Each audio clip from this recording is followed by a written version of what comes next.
Raiz Capixaba.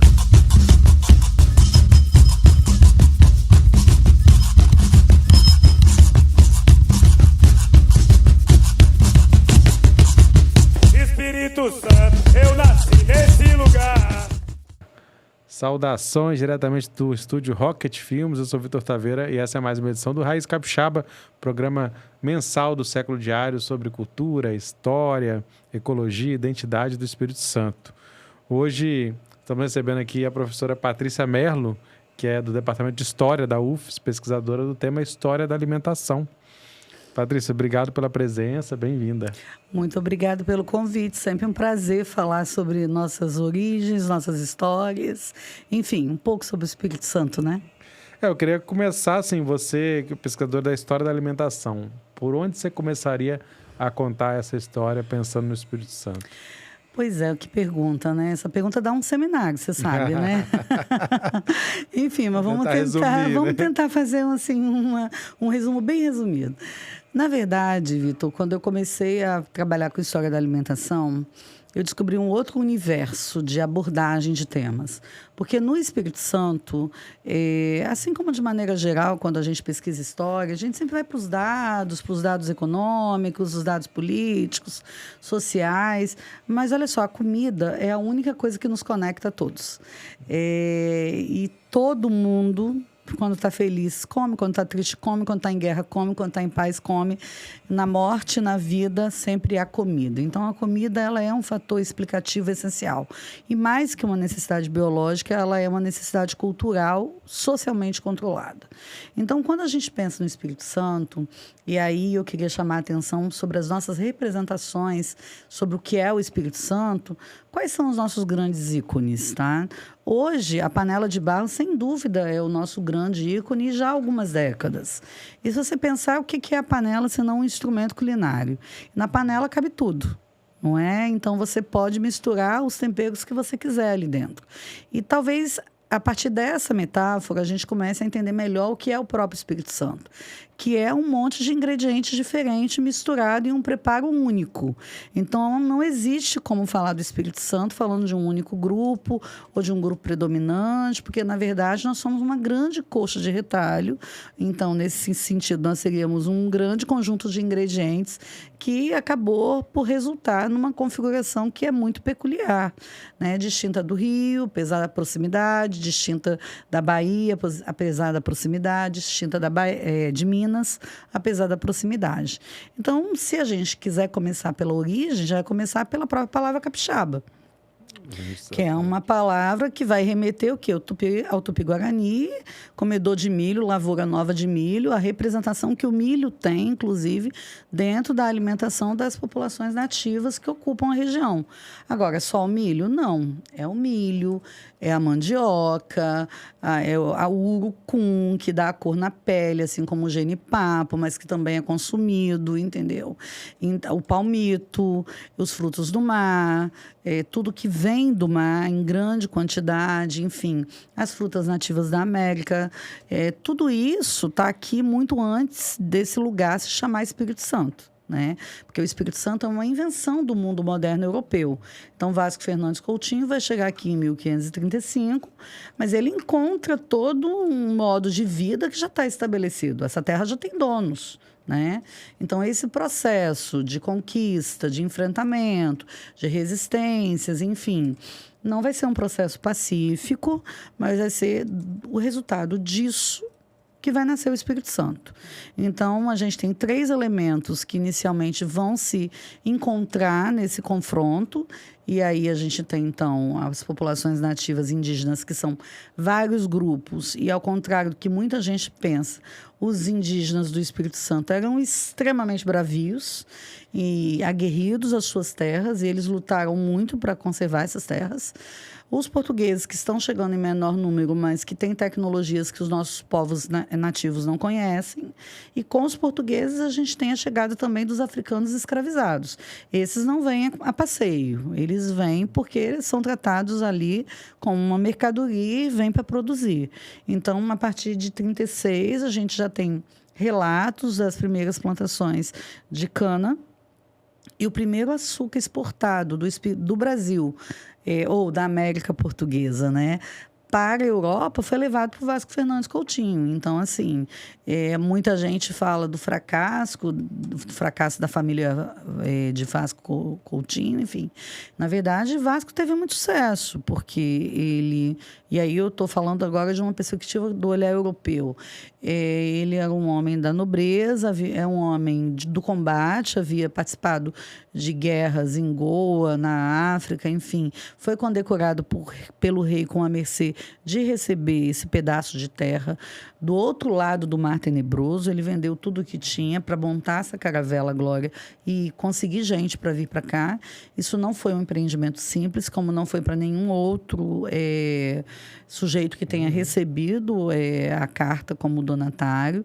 Mas o Espírito Santo é a segunda colônia, ou segunda capitania a ser tomada posse. Exatamente. Então, quer dizer, é muito cedo o início dessa ocupação. É anterior a São Paulo. Tanto que Vitória, Vila Velha, mais ainda são os conceitos mais antigos Vila do Brasil. Velha tem, por exemplo, a Igreja do Rosário é a segunda igreja mais antiga do Brasil, tá? E é a única das antigas que ainda tem atividade. Então, quer dizer, é um processo. Tem registros, assim, dessa época, do início do período colonial, que se referem, assim, à alimentação? Veja, todas as referências sobre alimentação, elas vão ser encontradas de maneira bastante dispersa. Então, por exemplo, o primeiro sujeito a descrever esse bioma que a gente conhece tão bem no litoral do Espírito Santo, chamado mangue, foi José de Anchieta. Mas ao descrever esse bioma, ele vai descrever aquilo que vive nesse bioma, entendeu? O que as pesquisas arqueológicas mostram para nós, entendeu? Que ao lado de fragmentos de cerâmica, porque a panela de barro, por exemplo, é uma tradição indígena, né? Existem muitas cascas de mariscos. A gente tem que lembrar de uma prática que é recorrente no Espírito Santo, no litoral, e aqui na Grande Vitória a gente ainda vê muito, que as pessoas catam o suro nas pedras e elas cozinham para poder ele abrir e você tirar propriamente o sururu. Então, as panelas já eram usadas nesse processo. Onde a concentração dessas cascas significa que houve ocupação humana. Que havia ocupação humana e consumo, entendeu? Então, quer dizer, a gente encontra esse tipo de reservas ainda arqueológicas que comprovam, portanto, já a existência dessas cerâmicas e do uso para o consumo humano, entendeu? Porque você não consegue quebrar aquilo ali com dente. Tá? Então, assim, a gente também pode pegar como base, por exemplo, a Carta de Caminha, lembrando que os portugueses vão chegar no limite do que era a capitania, o que vai se tornar a capitania do Espírito Santo. Inclusive. Lá eles vão encontrar tupiniquins e tupinambás. Mas eu digo, em termos de bioma, de vegetação, de fauna, é uma fauna muito semelhante ao que você encontra, por exemplo, no norte do Espírito Santo. Então, se você pega na Carta de Caminha, você já vai encontrar referência ao palmito, por exemplo, que é uma coisa muito consumida nas terras aqui. Assim como também o que ele chama de ouriço vermelho, que é o urucum, que chama atenção, que é usado para pigmentar a pele. O urucum passa a ser usado como ingrediente da cozinha europeia ainda no final do século XVI para substituir o açafrão, que é muito caro. Até hoje a especiaria mais cara do mundo, o açafrão. Então, o urucum acaba sendo esse tempero. Os nossos indígenas, eles usavam muito menos o urucum em preparos alimentares, porque a comida tradicional dos indígenas é uma comida seca. Porque ela tem que durar. O peixe, por exemplo, estraga muito rápido, o marisco estraga rápido, a carne de caça. Então, você faz o quê? Você seca essa carne, porque não se usa sal também, entre essas comunidades não é comum o uso do sal, como era na Europa, e aí você mistura com farinha. Então, se faz muita paçoca. Eu me lembro que a minha avó, ela tinha um pilão de madeira, entendeu? Em que ela normalmente socava carne de sol com farinha e aquilo ficava guardado como um farnel, que é chamada alimentação de farnel. Então, essa técnica de cozimento ou de secagem da carne e depois você socar isso com a farinha é um método de conservação. Então, você junta isso a todas essas frutas que são típicas da região atlântica, entendeu? Então, aí a gente tem goiaba, araçá, banana da terra, entendeu?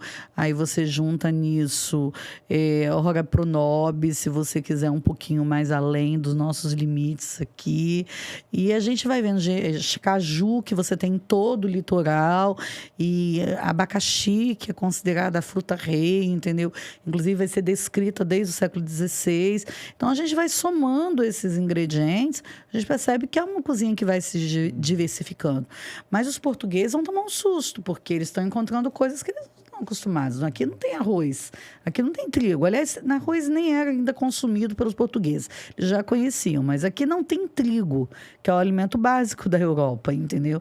Então, você tem o quê? A mandioca, substituindo de muitas maneiras a farinha de trigo, né? Então, a mandioca é muito mais o pão do dia a dia do que a possibilidade de fato ter trigo no começo, né? Então, pensando no século inicial, não tinha importação. Assim, e era muito mais difícil fazer isso, porque, primeiro, os instrumentos de navegação haviam sido aperfeiçoados, mas eles ainda eram inseguros, então as viagens eram muito longas. Esses produtos, eles têm um grau de sobrevida que é pequeno, porque você não tinha nenhuma forma de conservante, entendeu? Então, a perda era muito grande, então você precisa ir adaptando. Então, o fubá, por exemplo, também vai se tornar em algo muito importante, o polvilho, que é retirado da própria mandioca, enfim. Isso tudo vai sendo parte desse processo de adaptação. Mas é importante a gente lembrar também que os portugueses, eles são talvez o povo que mais impactou a ecologia do mundo, porque eles levavam espécies nativas de um lugar para o outro, não apenas plantas, mas também animais. Então, nas caravelas vieram bois, vieram galinhas, vieram cachorros, vieram gatos, vieram ratos, baratas. Nada disso existia no Novo Mundo. E tudo isso, de alguma maneira, vai passar a compor também essa nova dieta, que não é a dieta do indígena, não é a dieta do africano, não é a dieta do português, é a dieta desse sujeito que já nasce em um outro território que está se construindo. É tudo um processo.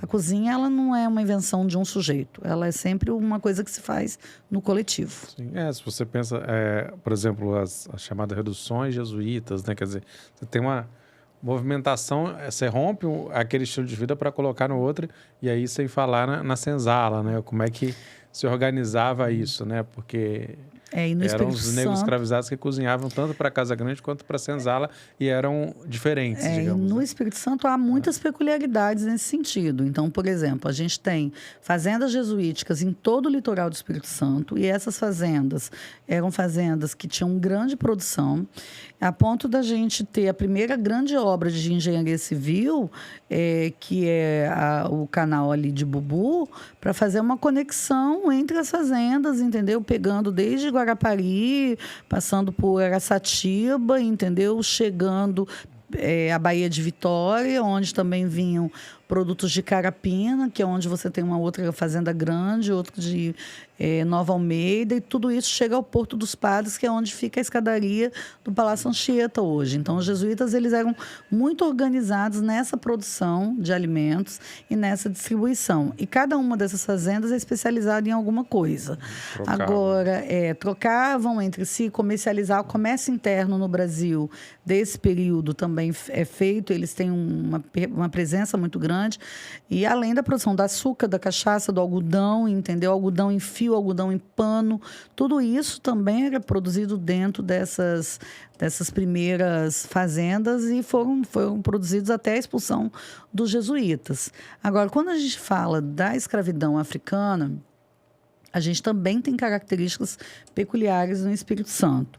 Primeiro, nós não recebemos um número tão grande de africanos como outras regiões muito próximas, que é o caso de Salvador e do Rio de Janeiro, que foram os dois maiores portos de entrada de africanos no Brasil. Tá? E o africano, ele não era um produto barato, então é importante que a gente tenha isso em mente. Nas fazendas jesuítas havia, sim, um grande número de escravizados africanos, mas fora das fazendas, o mais comum era você ter sitiantes que tinham, no máximo, 10 escravos, 10 escravizados, que seria a palavra correta, 10 escravizados, enfim. quando não era menos. E assim, eu encontrei uma série de inventários em que o sujeito tem 2, 3 escravizados e por acaso eles dormem na cozinha da casa. Então, eles não moram em uma senzala, eles dividem, inclusive, o mesmo teto. E os senhores trabalham lado a lado, porque são senhores com pequenos sítios, entendeu?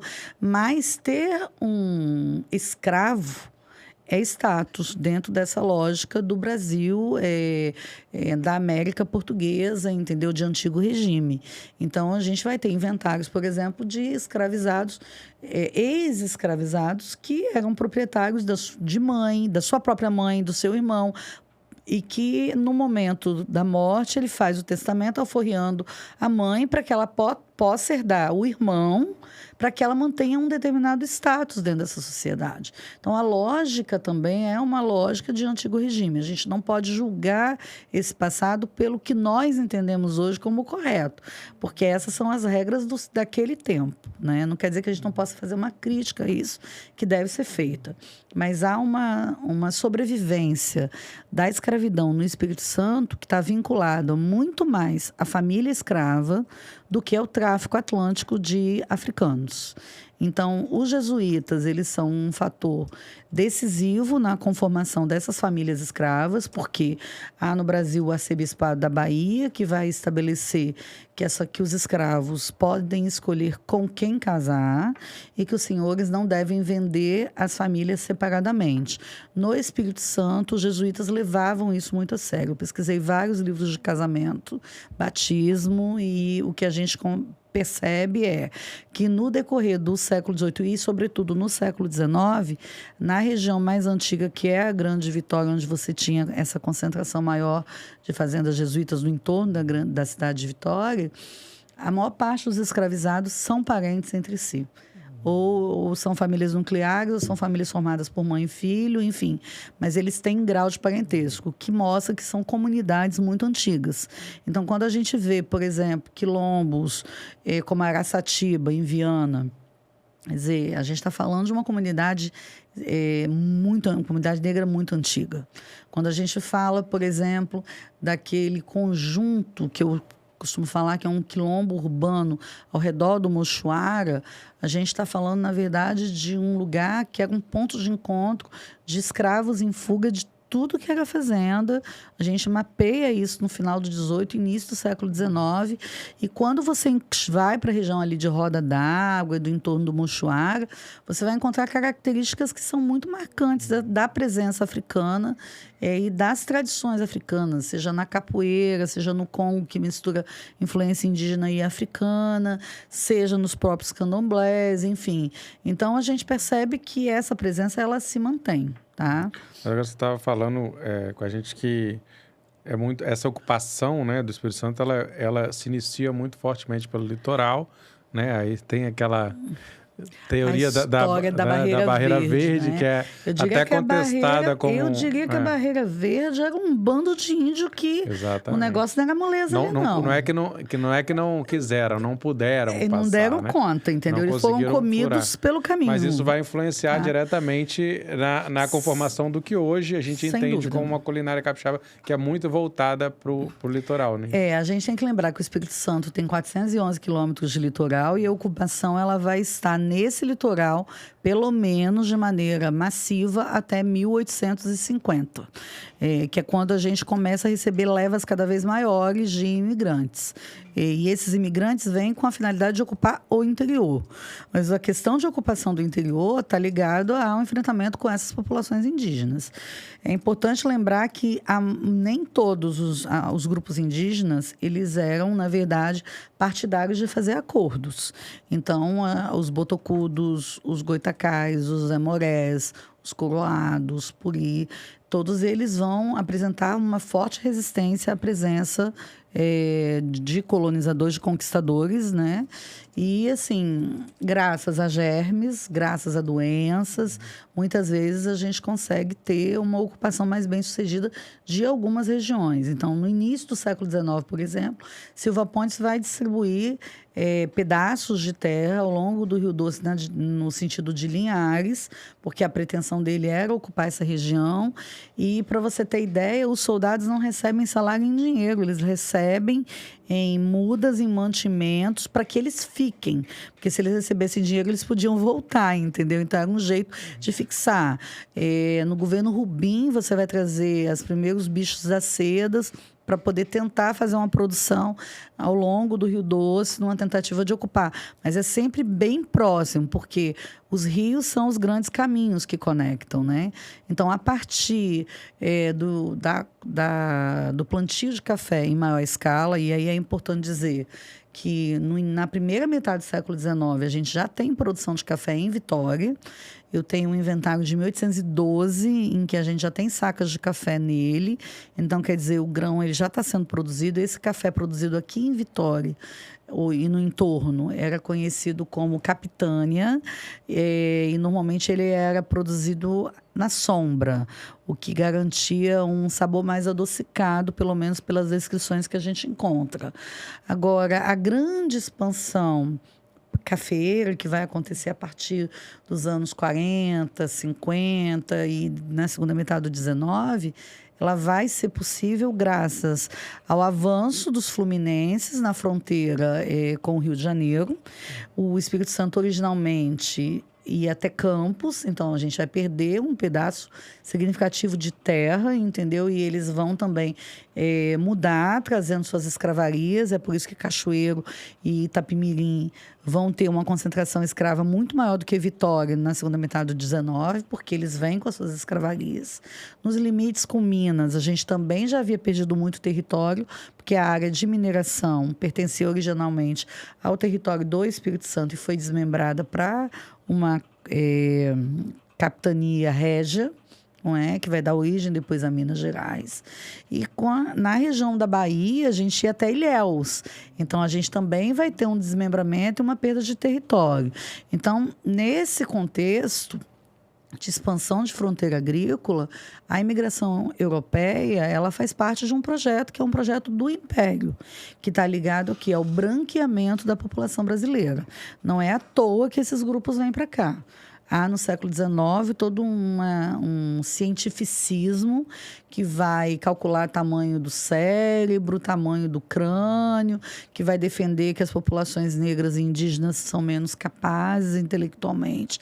Então, há claramente uma preferência por trazer europeus e talvez a gente ainda reproduza eu prefiro pensar que inconscientemente essa ideia de uma superioridade europeia sobre os grupos que já estavam aqui. E é sempre importante lembrar, a gente, ano passado, 2024, comemorou-se os 150 anos da imigração italiana a partir do Espírito Santo. Quer dizer, a imigração italiana foi muito importante, mas já havia uma sociedade aqui, já havia uma ocupação do território, já havia ferramentas, já havia comida, já havia uma cultura, e tudo isso foi essencial para que esses imigrantes conseguissem sobreviver. Porque a gente está falando de um território tropical, com animais que são completamente desconhecidos, um clima que é inóspito para eles. Então, assim, a própria sobrevivência dos vários grupos imigrantes, e eu não estou falando só dos italianos, mas assim, vários grupos da atual Alemanha, da atual Itália, mas também chineses, suíços, poloneses, austro-húngaros, bavários de maneira geral, franceses, ingleses. A gente vai receber grupos do mundo todo, até o século XX. A gente está recebendo ainda gregos, vai receber outra onda de poloneses, a gente recebeu antes holandeses. E o último grupo significativo a chegar foi o grupo de japoneses, já em 1970, na época dos grandes projetos industriais. E a gente tem uma comunidade nipônica que é pequena, mas é muito vibrante em Vitória, que está muito ligada à construção do projeto da CST, porque as máquinas vinham do Japão e eles vinham para cá para ser tradutores, porque as pessoas não sabiam como é que fazia para usar aquele negócio, entendeu? Então, quer dizer, quando você pensa numa configuração tão misturada, né? Pomeranos, que assim, está uma concentração imensa de pomeranos em vários municípios, enfim. Como é que a gente vai pensar isso tudo e pensar assim, não, as grandes contribuições para o Espírito Santo só vêm depois da imigração europeia? Não. Esse é um processo em que várias histórias vão se cruzar, confrontos, conflitos, acordos, entendeu? O capixaba é resultado de uma mistura e talvez por isso a panela seja tão significativa para nos representar. Sim. A torta também, a torta capixaba, que está chegando aí já, né? A Semana Santa, é um prato que tem também muita mistura, né? Na minha opinião, dos pratos capixabas é o mais original deles, entendeu? A torta é bom que a gente lembre, a torta de marisco. Quando a gente fala de torta capixaba, é uma torta típica da ilha de Vitória. Ela aproveita todos os ingredientes que a ilha oferece. Então, os mariscos que estão fixado nas pedras. O peixe que se usava na receita tradicionalmente era peixe fresco, o palmito, que é nativo daqui. Aí você junta a tintura do urucum e aí você traz os temperos ibéricos, que são alho, cebola, coentro, entendeu? E os ovos em grande quantidade. O que dá a estrutura da torta, por que a nossa é torta e não frigideira de marisco? É exatamente a quantidade de ovos que vai na massa e depois na finalização. Permite cortar pedaços e não apenas retirar o marisco que você quer. Então, assim, é importante a gente perceber que esse prato é um prato que nasceu na ilha, ele nasce como uma solução desses católicos, que a gente está falando de uma presença católica muito forte, inclusive na conversão das populações nativas. E o período da quaresma é um período em que você não come carne vermelha. Então, se você não tem dinheiro para importar bacalhau, você precisa encontrar uma outra solução. E você aproveita aquilo que se tem, e tudo aquilo que vem do mar. E essa é a primeira torta. Agora, se a gente vai para o interior do século XIX, depois de 1850... Qual é a torta que se come no interior? Até hoje é assim. É bacalhau com palmito, tá? Ou, às vezes, se coloca um pouco de batata, entendeu? Os temperos são os mesmos, mas você não tem essa abundância de marisco, porque essa não é uma característica da cozinha do interior do Espírito Santo. Então, aí a gente já tem outras tradições e lembrando, a riqueza que o café traz também torna mais fácil o acesso a determinados ingredientes que antes já não eram tão fáceis assim, que é o caso do próprio bacalhau, das azeitonas em quantidade, de um azeite mais puro, entendeu? Não que não tivesse, mas o acesso era para um grupo bem pequeno, né? E você passa a ter um grupo maior acessando. Agora, falando da prima, né, da moqueca capixaba, falamos da torta, o que você acha daquela afirmação, moqueca capixaba, o resto é peixada? Ai, você me fez uma pergunta difícil, mas eu vou ter que responder, tá? Veja, quando essa frase foi criada, nos anos 70, a Embratur tinha acabado de ser criado. E havia acontecido uma conferência promovida pela Unesco para falar sobre a questão do turismo, em que um dos pontos que foi discutido foi exatamente como a comida local era um atrativo para a recepção de turistas. Então, no contexto em que a frase foi criada, ela fazia sentido. Do Cacau Bom Jardim. Foi Cacau, entendeu? Cravou. Eu e Cacau conversamos muitas vezes a respeito disso, entendeu? Mas, no contexto atual, essa frase não nos serve. E eu vou explicar por quê. Primeiro, assim, eu acho que é preciso localizar que a moqueca é o prato mais representativo da cozinha tradicional capixaba, pensando em todo o litoral do Espírito Santo. Numa pesquisa que eu conduzi no início dos anos 2000, nós encontramos a moqueca como carro-chefe em quase 90% dos restaurantes do litoral do Espírito Santo. E as receitas eram basicamente as mesmas. A variação era assim: eu corto o tomate em rodela, eu corto o tomate quadradinho, aí eu uso tintura de urucum, eu uso colorau. As duas coisas vêm da mesma coisa. Então, assim, nenhuma delas com pimentão, nenhuma com leite de coco, nenhuma delas usando pimenta no cozimento, para a gente poder fazer uma distinção em relação à moqueca baiana, que é sempre o comparativo principal. Bem, tem muitas outras, né? Tem existem várias moquecas. Moqueca não é exclusividade de nenhum lugar do Brasil, entendeu? E elas são feitas de maneiras bem diversificadas. E qual é o problema da frase? Né? Do ponto de vista histórico, e eu estou conduzindo essa pesquisa já tem 4 anos, o que a documentação me mostra é que a palavra moqueca, muqueca e peixada, ela é utilizada como sinônimo, não só no Espírito Santo, mas no resto do Brasil, até o século XX. Tá? Para você ter uma ideia, nos bailes de carnaval promovidos pelo Saldanha da Gama e pelo Álvares Cabral, na década de 50, era tradição que no sábado de carnaval se fizesse uma grande peixada. Tá? Então, não havia demérito nenhum em usar a palavra peixada. Né? E aí você vem com uma afirmativa de muqueca e capixaba. Curiosamente, tanto nos jornais capixabas quanto nos jornais baianos, a palavra muqueca ela tem um uso muito mais metafórico do que um uso relacionado ao prato.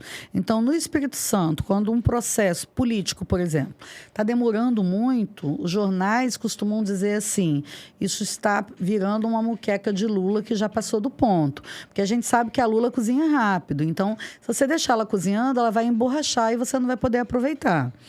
Já na Bahia, quando se fala que a sessão na Assembleia foi uma verdadeira muqueca, porque a coisa pegou fogo, porque a característica que distinguia o preparo no Espírito Santo do preparo na Bahia é que na Bahia se cozinhava com a pimenta, e no Espírito Santo a pimenta sempre foi servida separadamente.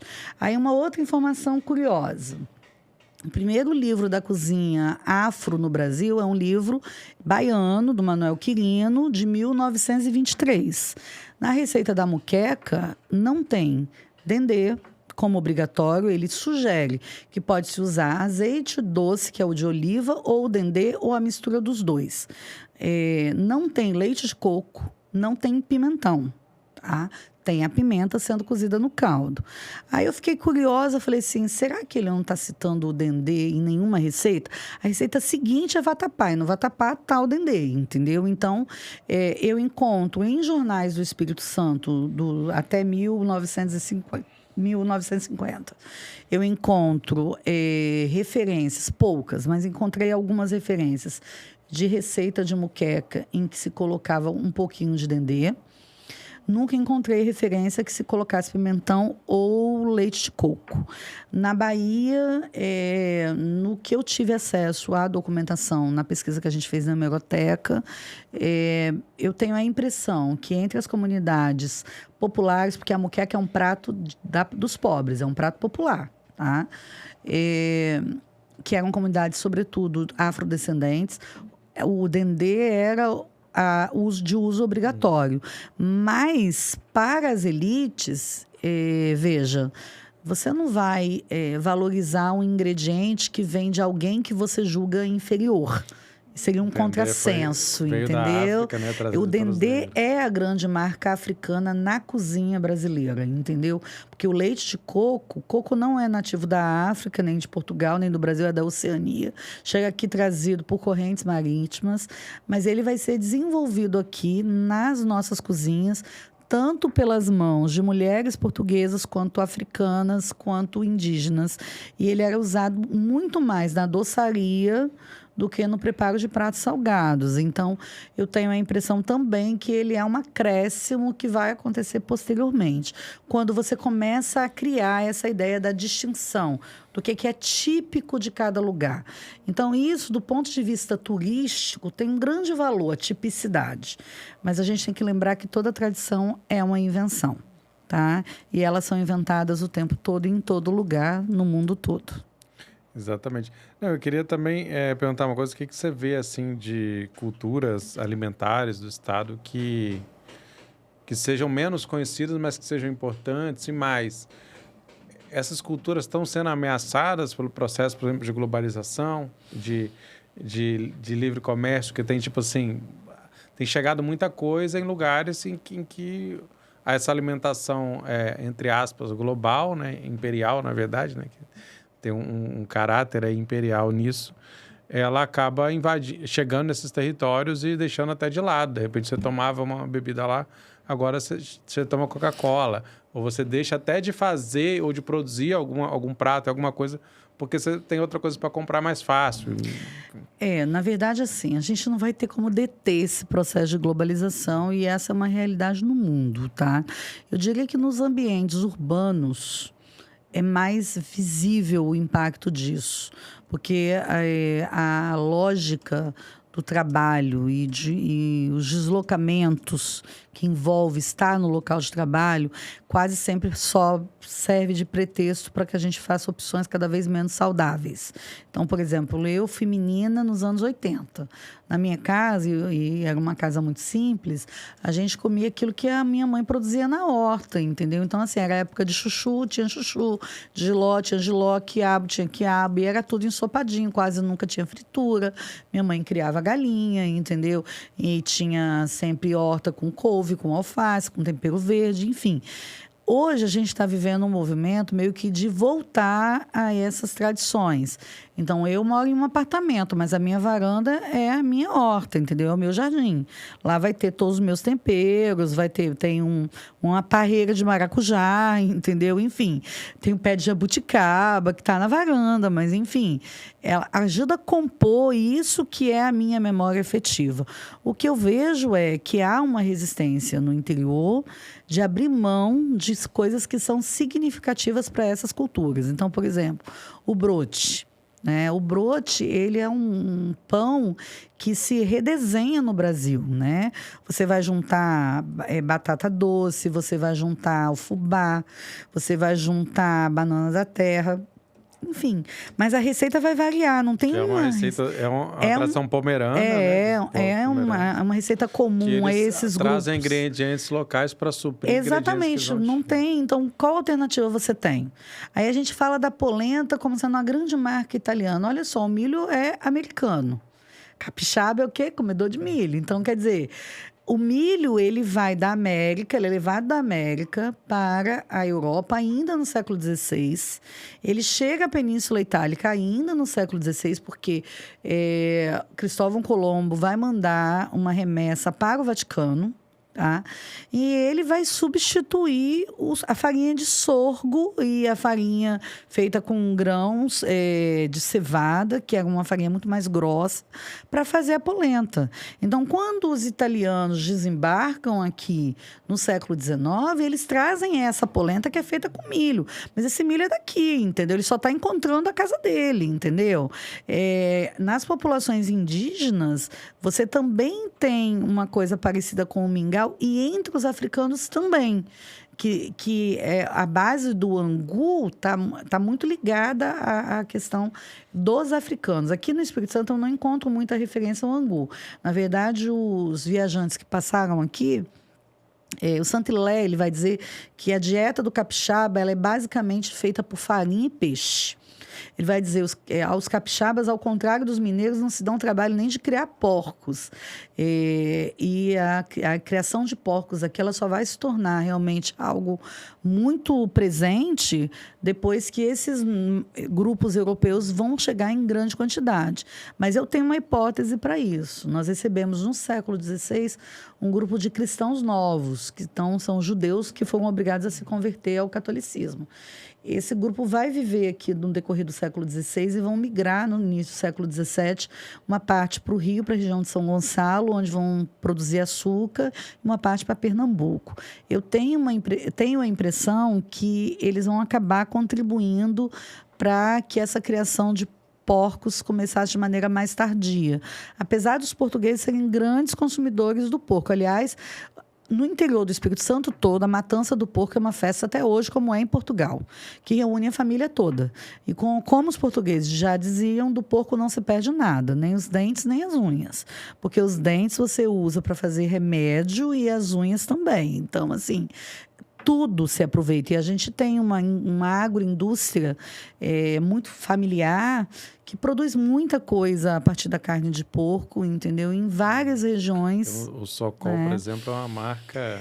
O Socol é uma coisa que virou assim... também uma reinvenção, uma readaptação da Itália, né? É uma reinvenção, inclusive, do que era feito aqui. Porque o nome Socol vem de osso colo, entendeu? Porque era feito com a carne do pescoço do porco.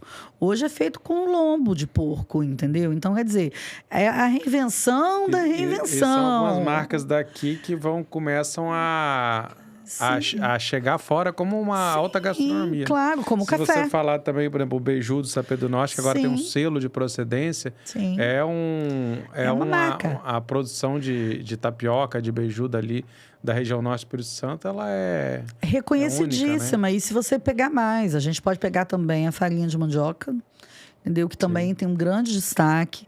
A aroeira, que é a chamada pimenta rosa, Verdade. que hoje é um ingrediente da alta gastronomia, né? Uma planta nativa. muito valorizado e é nativo de toda a região de Mangue. Você vai ter aroeira, fora entendeu? E vários usos.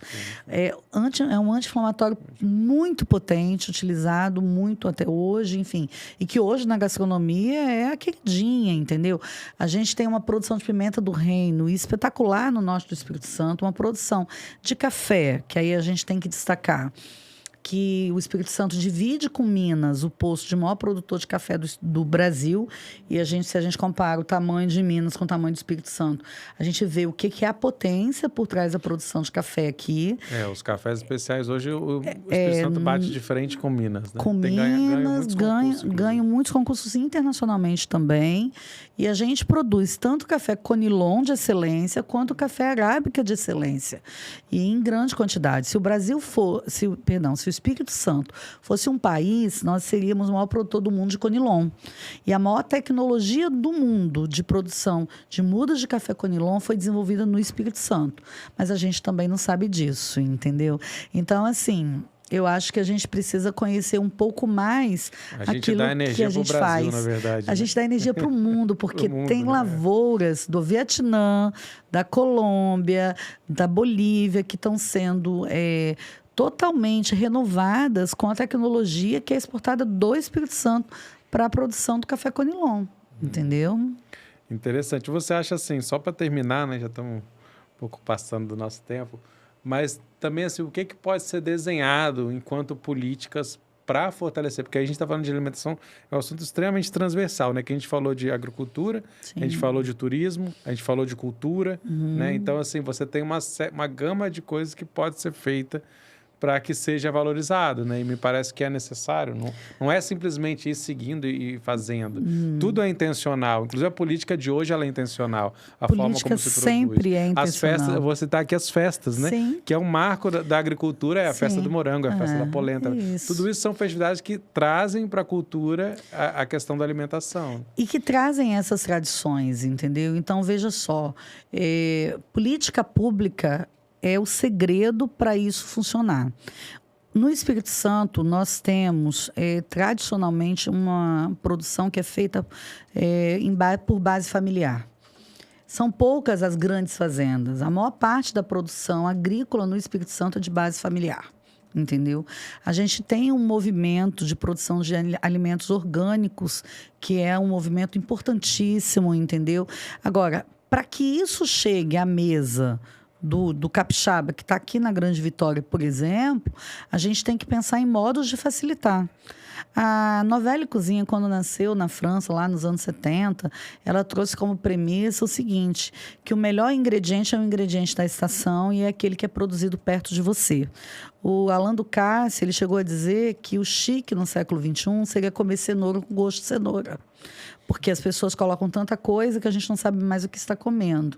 Então, veja, quando a gente lembra que nós temos aí uma agenda de sustentabilidade mundial, não é? Que a gente está enfrentando uma crise climática, enfim, e a gente pensa que a gente tem tantos pequenos produtores no nosso estado, a gente precisa ter uma política de incentivo a essas feiras, a distribuição desses produtos, garantia de que eles possam chegar para o maior número de pessoas, tá? Veja, o turista gosta dessa experiência.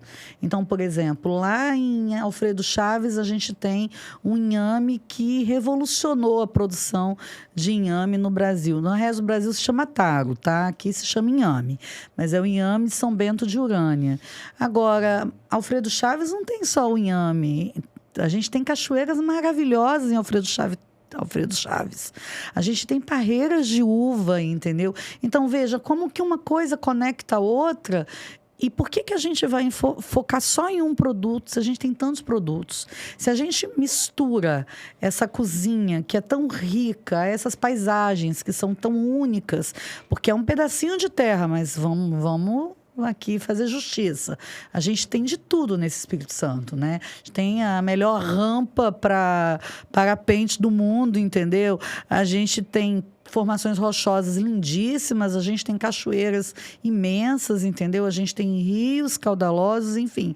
Quando a gente junta isso tudo, a gente percebe que há uma riqueza, um mosaico de oportunidades, de conhecer culturas, conhecer sabores, conhecer tradições e reinventar o que é ser capixaba no século XXI. Esse sujeito precisa dialogar com tantas frentes. Eu acho que é isso que nos distingue dos nossos vizinhos. Nós não temos uma identidade, nós temos várias. E que bom, é ótimo que seja assim. Exatamente, perfeito. Então é isso, né? A gente fala muito também do turismo pensando em atrair as pessoas de fora, mas a gente mesmo ainda certamente tem muito a conhecer, a circular. Muito. Circular, conhecer, provar. Lembrando que a gente só conhece um lugar quando a gente prova os sabores desse lugar. E procurar as experiências autênticas, né? É verdade, porque tem muitas hoje, sabe? Isso cresceu muito e a gastronomia tem valorizado muito esse pequeno produtor, o pequeno artesão que faz uma cozinha, que faz um produto que é um produto ali do seu dia a dia, que conta a própria história. Muitas receitas de família estão sendo recuperadas, porque as pessoas estão se dando conta que uma das consequências da globalização é que há um desenraizamento. Então, quer dizer, ser cidadão no mundo é ser cidadão de lugar nenhum. Em um mundo em que há tantas inseguranças, a gente se volta às tradições muitas vezes, porque é onde a gente se sente seguro. Não tem ninguém que, quando fica doente, não lembra lá de uma sopinha ou uma canja que a mamãe fazia, ou de um chazinho ou um mingau, enfim. Ou que, quando lembra da infância, não vai lembrar de ter lambido uma bacia com resto de massa de bolo, entendeu? É uma coisa muito triste, é um sabor que você não encontra mais, né? Pois é, fica só na sua memória, mas não pode deixar morrer. Mas fantástico da memória gustativa é isso, ela nos transporta no tempo. Então, quando a gente fala de comida, a gente está falando de afetividade. E como ter afetividade por um território sem degustar esse território? Então, a minha sugestão é essa: degustem o Espírito Santo. Perfeito. Muito obrigado, professora Patrícia Merla. Esse foi o Raiz Capixaba, programa mensal do Século Diário. Convido vocês aí a acompanhar o Século Diário no YouTube, no Spotify, plataformas de áudio também. Todo dia tem notícias sobre o Espírito Santo lá no seculodiario.com.br. Programa tem a apresentação minha e Vitor Taveira, apoio técnico aqui do Alexandre Bisinotto, no estúdio Rocket Studios. Muito obrigada pelo convite, gente. Valeu mesmo. Eu que agradeço. Viu? Até logo. Raiz Capixaba.